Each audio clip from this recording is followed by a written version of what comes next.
Tranche de couple, La vie, le drama et le monde coloré de Guillaume et Max, saison 4. Bonjour, bonsoir, nous sommes Guillaume et Max et on vous souhaite la bienvenue dans ce deuxième épisode de la saison 4 de Tranche de couple. Épisode qu'on a choisi d'intituler Farewell and Forward. Adieu et en avant, même si ça sonnait mieux en anglais. Comme d'habitude, on vous invite à vous abonner à ce podcast pour être notifié des nouveaux épisodes, parce que bon, comme aujourd'hui, parfois, on publie pas le dimanche soir, donc c'est toujours bien de savoir quand est-ce qu'on paraît.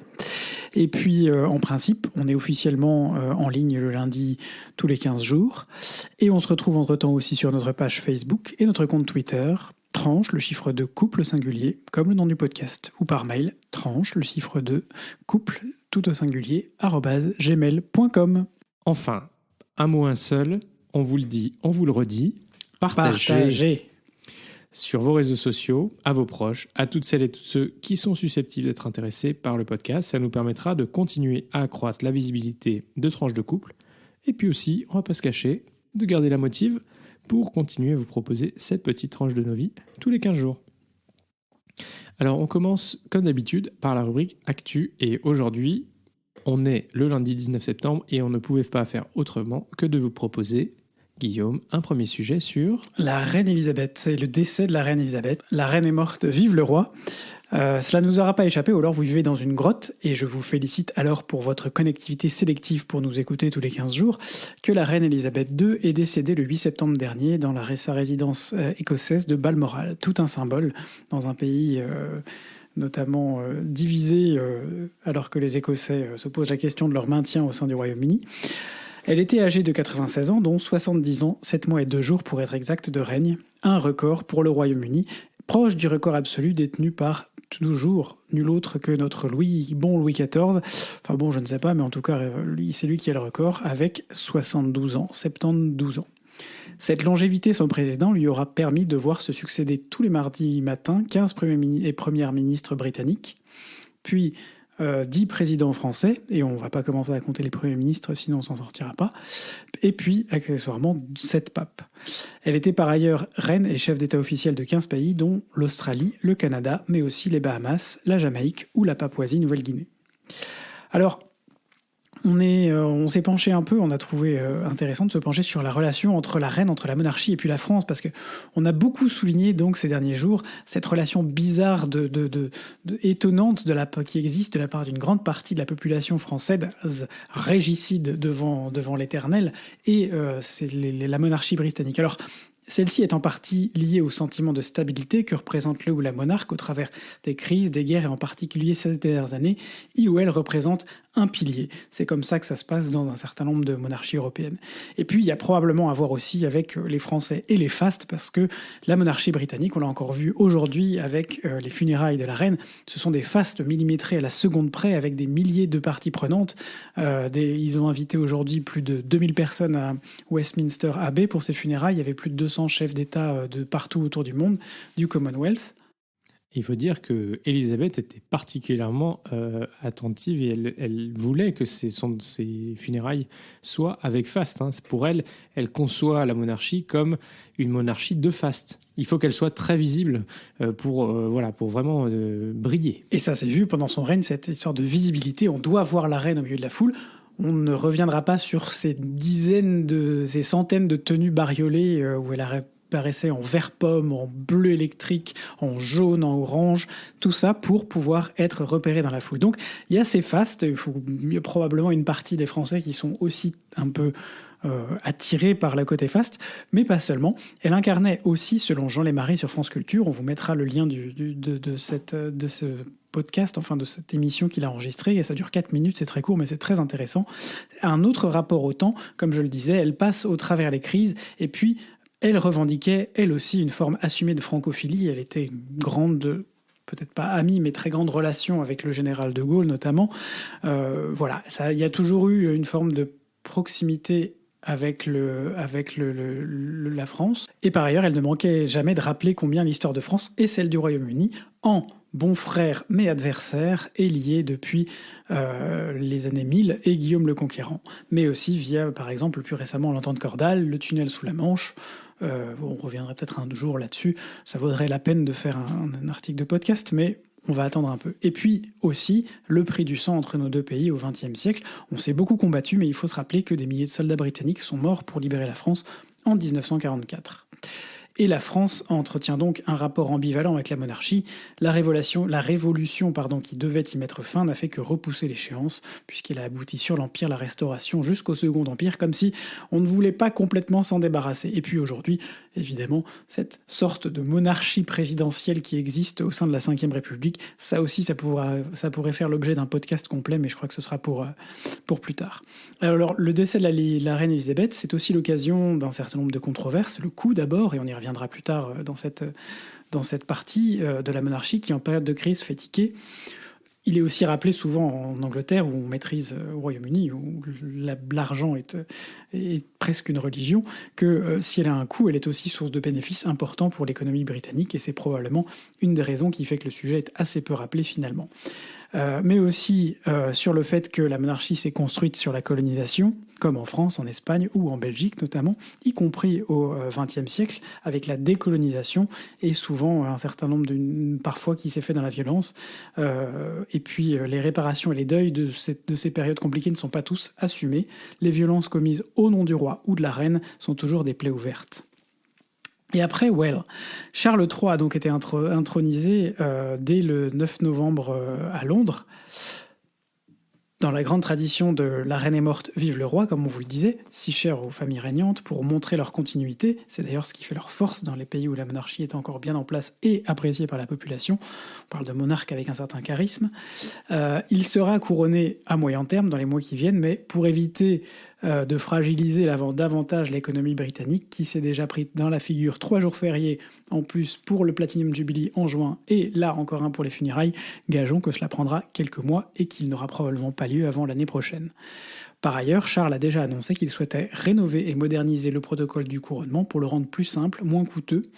Il aura moins probablement ce sentiment de faste. On sait qu'il s'intéresse à des sujets tout à fait différents de ceux de sa mère. Il s'intéresse beaucoup, comme tous les membres de la famille royale, au charity, mais en particulier en ce qui concerne l'environnement, alors même que le coût des funérailles, bien que non public, était évalué à 35 millions d'euros et que le coût du mariage de William et Kate aurait coûté, par exemple, autour de 25 millions d'euros. Il aura par ailleurs à gérer, en tout cas symboliquement, puisque jusque-là les monarques britanniques n'ont plus de rôle décisionnaire, les velléités séparatistes d'un certain nombre de pays du Commonwealth, dont la Nouvelle-Zélande ou les îles Caraïbes, mais aussi liens avec l'Europe et l'Irlande qui n'ont cessé, sous les coups de boutoir politiques et notamment le Brexit, de se distendre. Pas simple du coup, mais on lui souhaite bien du courage et God save the King. On a parlé des adieux de la reine, on va parler en avant maintenant avec le discours sur l'état de l'Union d'Ursula von der Leyen devant le Parlement européen. Max, c'est pour toi, c'est notre point Union européenne. Ça a eu lieu le 15 septembre dernier à Strasbourg. Exactement, devant la plénière du Parlement européen. Alors, le discours sur l'état de l'Union, c'est le moment où chaque année, la présidente de la Commission fait un état des initiatives en cours ou achevées, et elle fait aussi des annonces sur les nouvelles initiatives à venir. Dans le microcosme européen, c'est un moment important, parce que c'est un moment finalement relativement rare, 5 fois dans le mandat d'une commission, et à très haute visibilité et très politique. Les annonces les plus importantes sont en général réservées à ce discours annuel. C'est aussi la raison pour laquelle ce discours est souvent retransmis en direct sur les télévisions les grandes chaînes d'information dans toute l'Union et au-delà. Et pour la première fois, cette année, il y a 2 chaînes qui ont suivi en live ce discours en France. Alléluia, vous savez qu'on parle régulièrement des relations des médias, importante. Des médias français et de l'absence de l'Union européenne dans les médias français. Et on dit bravo, je ne sais pas qui c'est, mais bien joué. Et oui, du coup, voilà, on peut dire bravo à France Info et France 24. Bravo. L'année prochaine sur TF1 ? On va pas rêver, mais on ne sait jamais sûr. Peut-être. Alors, qu'est-ce qu'il faut retenir du discours de cette année ? Alors d'abord, c'était un discours très politique, très ancré dans le réel et la situation complexe actuelle à laquelle fait face l'Europe. Bien sûr, la guerre en Ukraine était extrêmement présente. Ça a été le début du discours de Ursula von der Leyen, et ça a été un petit peu un fil rouge parce que ça a aussi exacerbé un certain nombre de tensions et de difficultés que rencontre l'Europe aujourd'hui. C'était la première fois qu'un discours sur l'état de l'Union a été prononcé en présence d'une citoyenne qui n'appartient pas à l'Union européenne, donc c'était la femme du président Zelensky, une symbolique assez forte puisque en solidarité avec l'Ukraine, notamment les commissaires portaient les couleurs jaune et bleu, et puis des annonces avec des aides et des prêts pour la reconstruction du pays. Voilà, donc une forte dimension liée à la solidarité de l'Union européenne avec l'Ukraine. Deuxièmement, un message très assuré pour justifier aussi le train de sanctions contre la Russie, parce que finalement, on commence à entendre de plus en plus les membres des droites nationalistes en Europe qui critiquent ces sanctions en fredonnant une certaine musique selon laquelle non seulement ces sanctions ne fonctionneraient pas, mais en plus, c'est elles qui plombent l'économie européenne. Donc Ursula von der Leyen a été très vive pour dire que c'était une guerre qui finalement se faisait à l'encontre de notre sécurité énergétique, contre nos économies, contre nos valeurs et contre notre avenir, et en disant qu'il n'y aura pas de levée des sanctions. On est tout à fait déterminés, et donc ces sanctions sont là pour rester. Enfin, elle a abordé un sujet de préoccupation majeure des Européens, à savoir le prix de l'énergie.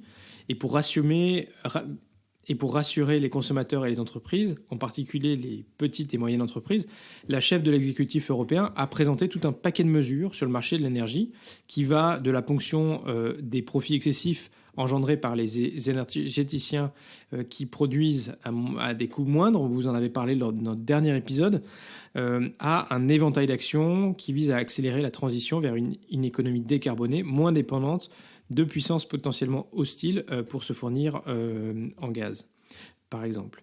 Et donc elle a aussi, notamment à plus long terme, annoncé la réforme en profondeur du marché de l'électricité.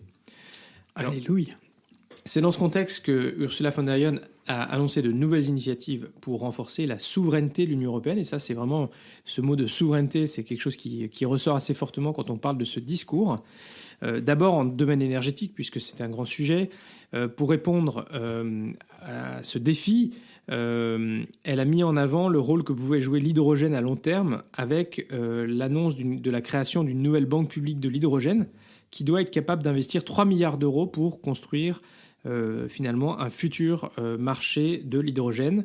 Et l'objectif, c'est de produire 10 millions de tonnes d'hydrogène renouvelables dans l'Union européenne chaque année d'ici à 2030.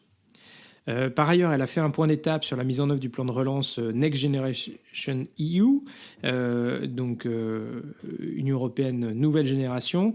C'était un plan de relance qui représentait 800 milliards d'euros, et en fait seulement 100 milliards ont été dépensés, donc il y a encore 700 milliards qui restent à dépenser. Elle a aussi, dans ce contexte d'économie tendue, proposé une approche plus flexible des critères de Maastricht pour donner un peu de flexibilité aux États dans leur trajectoire de désendettement, mais en ne revenant pas sur cet objectif de désendettement qui, globalement, en fait, ces critères de Maastricht, donc c'est les critères 3%, avaient été suspendus pendant toute cette période de Covid. Elle a annoncé un nouveau train de mesures pour soutenir les PME. Et enfin, elle a mis un très gros accent sur l'accès aux matières premières critiques, essentielles pour la transition écologique et l'économie, en annonçant un règlement dédié à ces problématiques et aussi à la mise en place de réserves stratégiques à l'échelle de l'Union, avec la proposition de création d'un nouveau fonds de souveraineté européen, donc quelque chose d'assez structurant. En fait, elle a mis en avant le fait qu'aujourd'hui, les matières premières critiques sont principalement produites par la Chine, donc il y a une forte domination et du coup un gros risque de dépendance pour l'Union. Troisièmement, Ursula von der Leyen a esquissé une vision, sa propre vision à moyen terme de l'Union, en envoyant un message très clair aux pays des Balkans et de la frange orientale du continent, en leur disant « Vous faites partie de la famille, notre union n'est pas complète sans vous ». Alors, ça, c'est pas étonnant parce que c'est quelque chose qu'elle avait déjà un petit peu dit précédemment. Mais là, elle a aussi appuyé cette initiative française de création d'un nouveau forum à l'échelle de l'Europe géographique, qu'on a appelé la Communauté politique européenne. On vous en avait parlé dans notre précédente saison de tranches de couple. Et l'objectif, c'est... On sait que l'adhésion, ça prendra du temps, et donc on a une communauté politique européenne qui permet de rassembler plus largement en dehors des seuls membres de l'Union européenne pour parler des problématiques importantes. Et on le sait, notamment, ça permettrait d'associer le Royaume-Uni. Elle a aussi reconnu que dans cette perspective d'élargissement, il faudrait aussi revoir les mécanismes de gouvernance, parce que on comprend bien que c'est déjà compliqué. On a notamment 2 pays qui parfois bloquent un peu les choses, la Hongrie et la Pologne, pour ne pas les nommer. Et donc, une révision des mécanismes de gouvernance serait utile. Elle a mis aussi en avant le fait que de nombreux régimes hostiles financent aujourd'hui des campagnes de désinformation dans les pays du voisinage et même au cœur de l'Union européenne. Et elle a du coup proposé un pacte pour la défense de la démocratie visant à sauvegarder les valeurs qui ont été mis en avant par les pères fondateurs de l'Union. En disant aussi qu'il fallait être tout à fait exemplaire à l'intérieur de l'Union en éradiquant cette corruption, parce que effectivement ces derniers jours ont été rendus publics le fait que la Russie avait déversé de l'argent sur les partis politiques pour essayer de promouvoir sa cause. Notamment d'un certain bord, comme disait un ancien ambassadeur tout à l'heure à la radio. Voilà. Et pour conclure, Ursula von der Leyen a s'est ralliée au vœu du Parlement européen de lancer une convention européenne pour réouvrir les traités.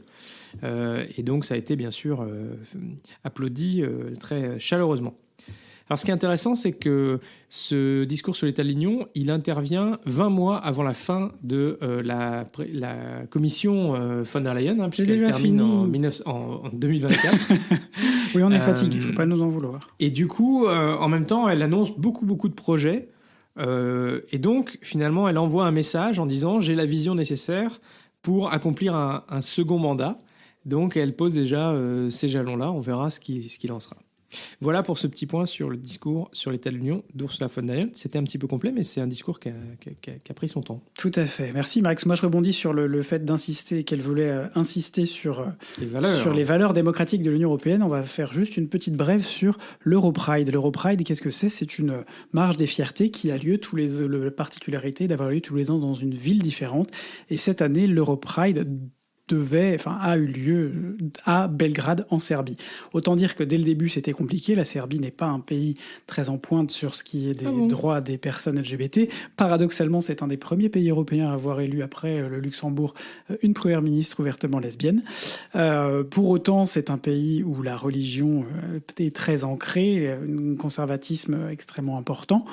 Et puis c'est aussi accessoirement, et ce sera important pour la suite, un pays candidat à l'Union européenne. Et donc la Serbie, qui a eu quelques soucis récemment avec le Monténégro, a décidé au débotté d'interdire cette Europride de se tenir parce que, soi-disant, il n'aurait pas la capacité de gérer à la fois les tensions à la frontière qui n'existent plus aujourd'hui, qui se sont apaisées depuis quelques semaines, et puis l'Europride. Par contre, ils ont accepté d'accueillir ou en tout cas, ils ont toléré au cours des dernières semaines des centaines de défilés, avec des dizaines de défilés, notamment de forces conservatrices et religieuses, qui voulaient montrer leur opposition à la tenue de cette Europride. Bref, l'Europride, c'est souvent le moment pour un certain nombre de gens de venir de toute l'Europe pour marcher aussi. Et comme a confié au Monde Yasmine Benoît, qui est un mannequin et activiste habitant à Londres, j'ai été à plusieurs Prides, mais celle-ci est légèrement plus stressante que les autres.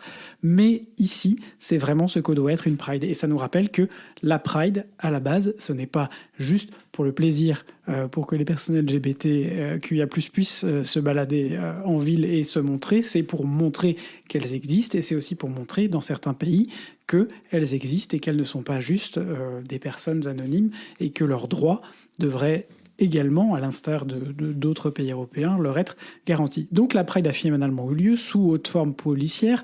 Selon le ministre de l'Intérieur, ce n'était pas une Pride, mais un défilé de personnes encadrées qui se rendaient à un concert, je cite. Voilà, on en est là quand même.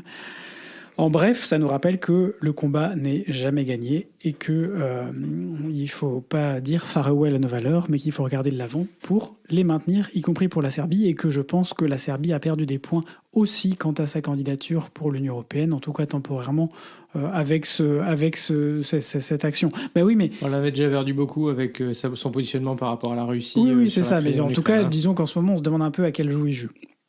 Enfin voilà. Ça, c'est pour le point Pride. Est-ce que Max, ou peut-être à quel jeu il joue? On se demande à quel jeu il joue. Voilà. Ça, c'était pour notre point actu. Est-ce que Max, tu veux nous faire le point Belgitude où on va dire farewell aux lumières sur les autoroutes? Exactement. Exactement. Il fait des petits accents comme ça, des fois ça lui prend. Notre point Belgitude nous amène, une fois n'est pas coutume, sur les autoroutes du plat pays et en particulier les autoroutes wallonnes de funeste réputation. Les amortisseurs.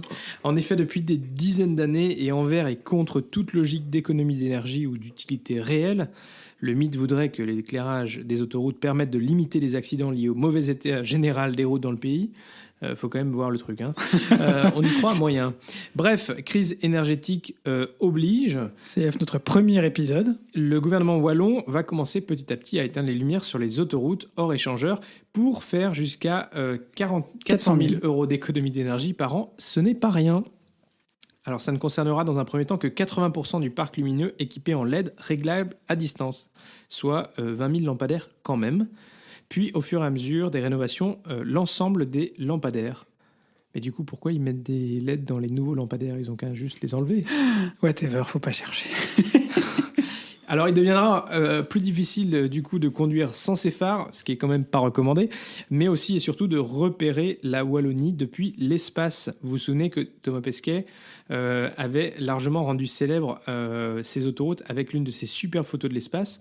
Cette dernière étant illuminée à l'instar du reste du pays comme un sapin de Noël toutes les nuits et donc hyper facilement reconnaissable.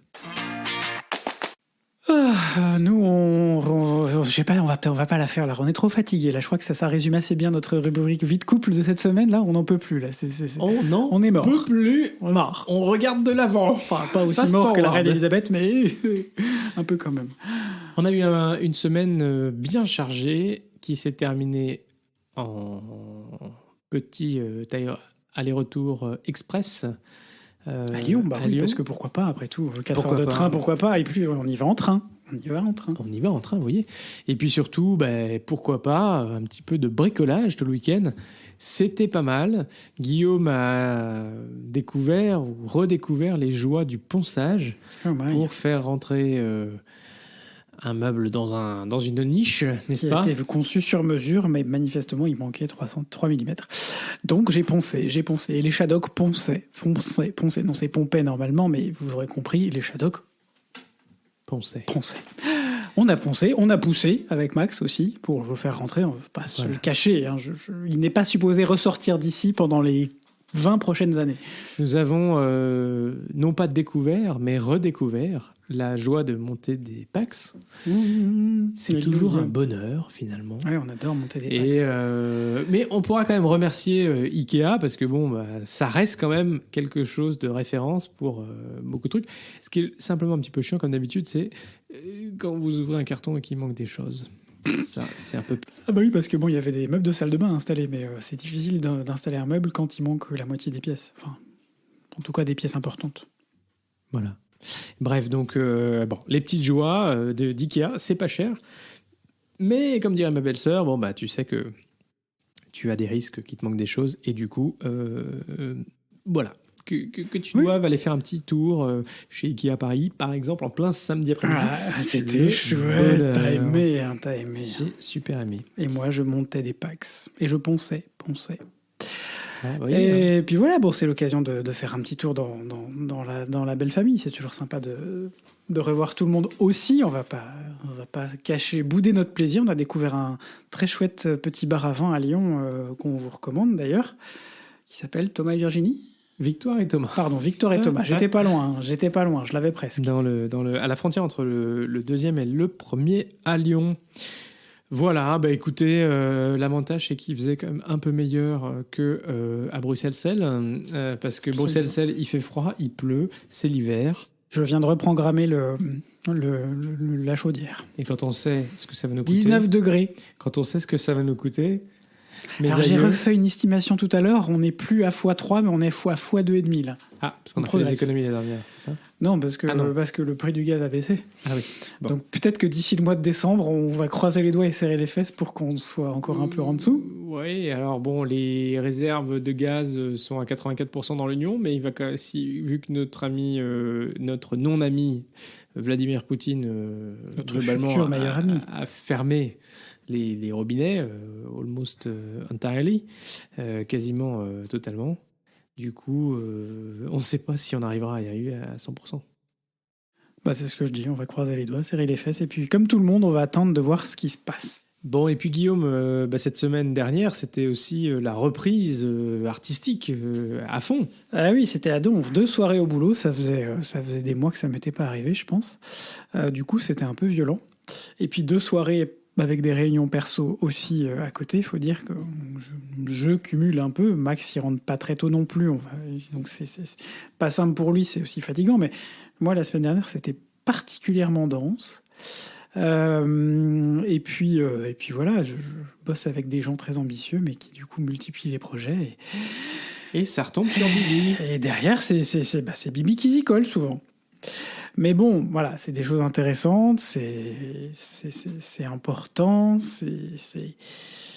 voilà, j'attends de voir comment est-ce que je vais trouver, on va réussir à faire, à trouver un équilibre un peu entre le pro et le perso. C'était un peu quelque chose qui a parfois été compliqué l'année dernière.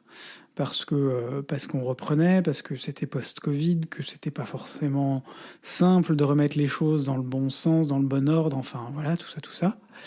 Mais voilà, on va essayer de se ménager un peu plus cette année, hein, un peu je dis, parce qu'on a de nouveau beaucoup de week-ends aussi qui sont pris, bon, pour la bonne cause, pour aller voir des amis, pour la famille, on va fêter des chouettes anniversaires, on va faire des baptêmes, voilà, la vie reprend. C'est pas tout de suite mon anniversaire, hein, non, mais je préviens déjà les gens, comme ça, si jamais au mois de mars, vous voulez venir à la teuf qu'on va organiser. Ah, et puis nous, on devait organiser une crémaillère aussi, on l'a toujours pas fait. Je suis fatigué. on va remettre la crémaillère à plus tard. Vous êtes d'accord? Vous êtes d'accord, formidable. Mais on vous parlera de notre crémaillère quand elle aura lieu. Hein. Mais du coup, faut qu'on se parle. On prend rendez-vous pour se parler à propos de la crémaillère? Tu penses quoi? Je crois que j'ai une dispo. Jeudi prochain entre 15h30 et 15h37. Ben non, je travaille, moi. Ah merde, je savais qu'il y avait un truc. Enfin voilà, on en est là. On est reparti comme en 40. Et puis, on va essayer quand même de prendre le temps pour vous voir, pour voir les gens qui nous tiennent, qui on tient aussi. On a revu d'ailleurs Mayol et Jeanne, big up Mayol et Jeanne, qu'on a recroisé un peu trop rapidement, 20 minutes sur les marches en face de la gare de Pardieu, mais franchement chouette, ça nous a fait super plaisir et j'espère qu'on se reverra plus longtemps et plus longuement très vite. Faire une petite visite à nos fans en marge de notre trajet en train, c'est ça? On peut se retrouver à la gare du Midi. Oui, c'est ça. Avant de prendre le train. Voilà. On espère surtout que votre rentrée s'est bien passée et que vous avez réussi à reprendre un petit peu le rythme, y compris du podcast, hein, parce que c'est reparti. Eh oui, ça y est, on est parti. On vous avait prévenu que cette année, on prendrait sûrement quelques libertés avec le planning quand les choses l'exigeraient. Mais cet épisode sera en ligne d'ici minuit, donc il n'y a pas de problème. On sera le lundi. Tout va bien. On passe à la suite et Guillaume, c'est toi qui nous parles dans cette nouvelle rubrique Geek. Eh oui, Max, c'est plutôt une rubrique culture que geek, encore que ça mélange un peu les deux, parce que on va parler de la base de données de la BNF en ligne. Mais qu'est-ce qu'Esaco ? Eh bien, on a découvert grâce à un twitto qui, s'il nous écoute, se reconnaîtra, coucou Janus, que la BNF, la Bibliothèque nationale de France, permet, grâce à un abonnement annuel somme toute très raisonnable, à 15 €, un accès gratuit à partir de là à sa base de données tentaculaire. Livres, revues, coupures de presse, partitions, même des œuvres d'art, un certain nombre d'œuvres d'art, photographies dans tous les sens. Tout ce qui est numérisé et numérisable est accessible à distance dans le patrimoine, qui fait partie du patrimoine français, mais aussi étranger. Trop bien. Alors, Mais non seulement ça, mais aussi différentes bases de données en ligne. Elle donne accès à d'autres bases de données, autres que les bases internes de la BNF, plusieurs dizaines sur tous les sujets possibles et imaginables, notamment des bases de données de presse quotidienne ou de magazines avec tous les articles consultables en ligne, voire la revue accessible en PDF. Pour nous et notre insatiable curiosité, pour bien préparer nos podcasts, c'est évidemment une aubaine.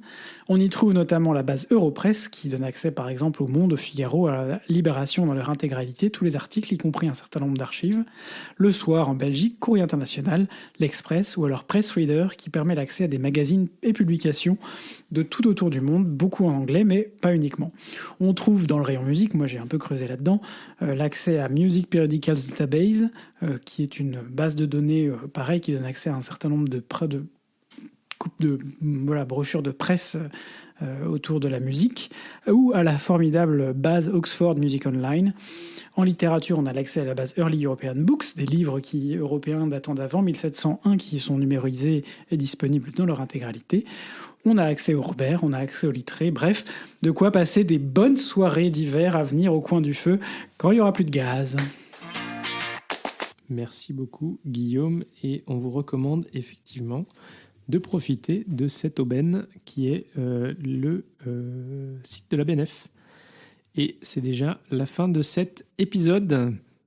Et oui, c'est la fin de ce deuxième épisode. S'il vous a plu, faites-le découvrir, on vous l'a dit, partagez, et n'hésitez pas à mettre une note sur Apple Podcast ou sur Spotify. Prenez 2 minutes pour le faire, ça aidera à la visibilité. Ça nous fera super plaisir. Envoyez-nous des beuglantes, envoyez-nous des commentaires, des suggestions, c'est toujours chouette. Dites-nous de quoi vous avez envie qu'on parle aussi. Et puis, vous pouvez mettre un like sur YouTube, en plus des notes, ou un pouce bleu sur Facebook, ou un petit cœur sur Twitter. Oh, ça rime. Et surtout, je le redis, partagez. Alors, ce podcast est diffusé le lundi tous les 15 jours. Et oui, parfois, c'est le lundi et pas le dimanche soir. Oui. Alors, d'ici au prochain épisode, portez-vous bien, gros bisous et à très vite pour de nouvelles tranches colorées.